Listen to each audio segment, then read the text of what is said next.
The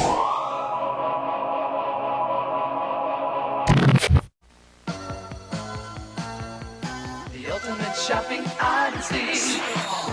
Madison Square. Christmas memories are waiting for your selection at Madison Square Mall, where Kirkland's is a beautiful store filled with gift ideas for everyone. For parties, birthdays, and shopping breaks, enjoy cookies from the Great American Cookie Company. For your holiday fashions, Martin's Naturalizer has the sizes and styles. And just right for lunch or dinner, take a delicious break at the All-American Hero. It's all at Madison Square. The ultimate shopping odyssey. Just step as we go. There are all kinds of tripping hazards throughout the mall. Officials of the mall say its greatest single attribute is tenant mix. In other words, once this mall is completed, there will be something here for everyone. Over 140 novelty shops will encompass 5 major retail outlets: Sears, Pizitz, Castornot, Parisians, and JCPenney. The mall is complete with escalators and an elevator, a plus since there is more than 1 million square feet of space in this 2-level structure. As expected, the new Madison Square Mall is going to have a definite economic impact, millions of dollars in revenue to the community and thousands of jobs for the local unemployed. We anticipate an opening sales volume easily over $100 a square foot, probably closer to $150 a square foot, and then approaching $200 a square foot in a mall of this caliber would not be unreasonable, say 2 or 3 years out. With the number of stores that are here, how many people are we talking about employing? Several thousand people, and at Christmas time that number could double. There has been some speculation that the Madison Square Mall will not open as scheduled. However, officials here told us today that at exactly 9:30 a.m. on the date of August 1st, this mall will be open for business. In Huntsville, Alton Patton, WAFF 48 First News. Madison Square Mall opened in 1984. It was the largest enclosed shopping mall in Huntsville, Alabama until it closed in late January of 2017. It was almost 1 million square feet and had 4,767 parking spaces. But let's get to the mall's history. On August 1st, 1984, the mall officially opened to an enormous crowd. It was a madhouse as people from all over the North Alabama area crowded into Madison Square to see what all the fuss has been about. And according to this crowd, the opening of the giant complex has indeed been a grand occasion. The presence of Miss America an added pleasure. I think she is pretty. My grandchildren wanted to see Miss America, and they wanted to see the ribbon cutting ceremonies. This is the first opening they have ever been to.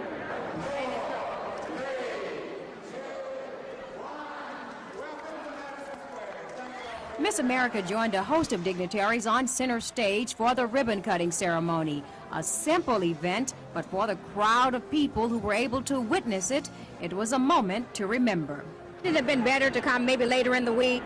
Perhaps, but you wouldn't get to see the big thrills that's going on right now, such as Miss America. A little girl wanted to see her very badly. We missed her. What happened? Well, we couldn't find the parking space. We rode around for about an hour looking for a parking space, and we finally found one.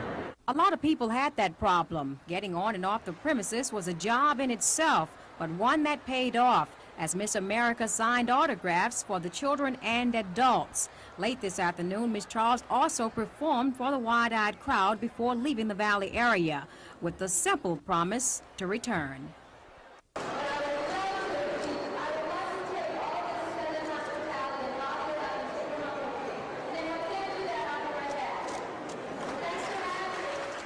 Alice Hargrove, Action News 19 in Huntsville. In addition to the 5 main anchors, there were 2 smaller anchors called yielding and blocks. Throughout the rest of the 1980s, Madison Square Mall was an extremely popular shopping destination. It was so popular it caused foot traffic to decline in Huntsville's other malls, such as Parkway City Mall and Heart of Huntsville Mall. There were also restaurants, a movie theater, and a Holiday Inn hotel at the complex. Blocks closed in 1987 and was replaced by a clothing store called The Limited, and that was replaced by a Victoria's Secret.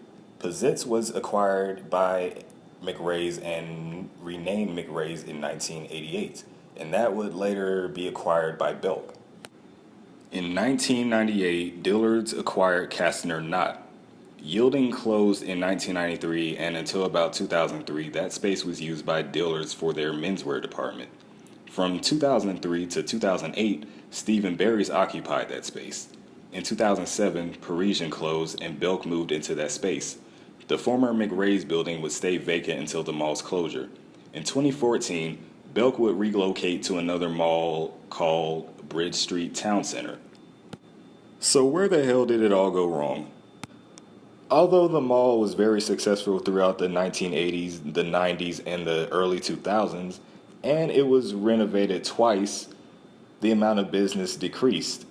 This began around the mid-2000s due to a number of factors. Crime had increased in that area.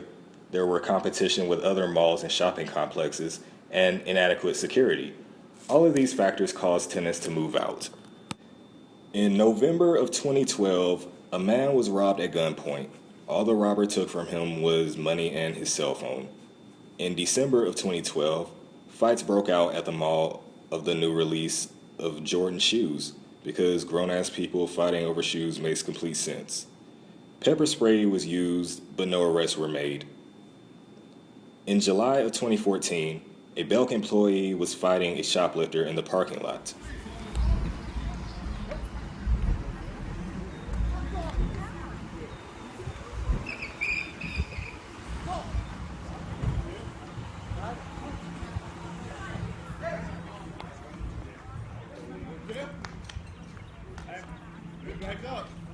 Someone call the police. They calling him.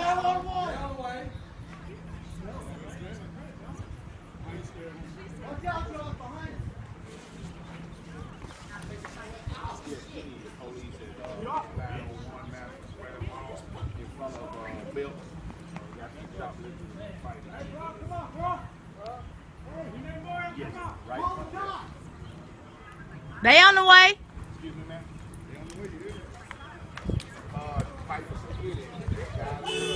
Oh shit.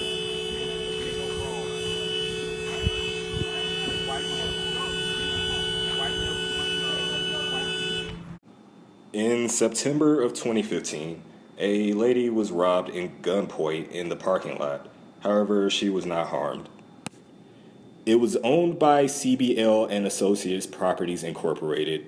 It was later sold to the Grove Huntsville LLC for $5 million in April of 2015. It was then decided the property would be redeveloped into Mid-City Huntsville, which is a mixed-use community that consists of an amphitheater, stores, a park, and restaurants. With JCPenney and Sears as the last two anchor tenants, the rest of the mall was completely empty by mid-2016.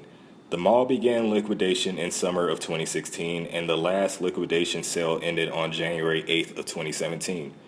And with JCPenney and Sears finally closing their doors, the mall itself was closed on January 29th, 2017, with demolition equipment visible in the parking lot. On February 6, 2017, demolition began, and by May of 2017, the mall was completely demolished. Construction of the new Mid-City Huntsville began in May of 2017. My thoughts on Madison Square Mall is that I feel like it could have been saved. Like, it was a very well-built, beautiful mall. Now, as far as the area of Huntsville the mall was in, I don't think it was a good area due to the crime that consisted there. And also, I don't think it was an affluent area to where they could put in Nordstrom's or an H&M or like more upscale stores. But anyway, thanks for watching, and be sure to tune in for another episode.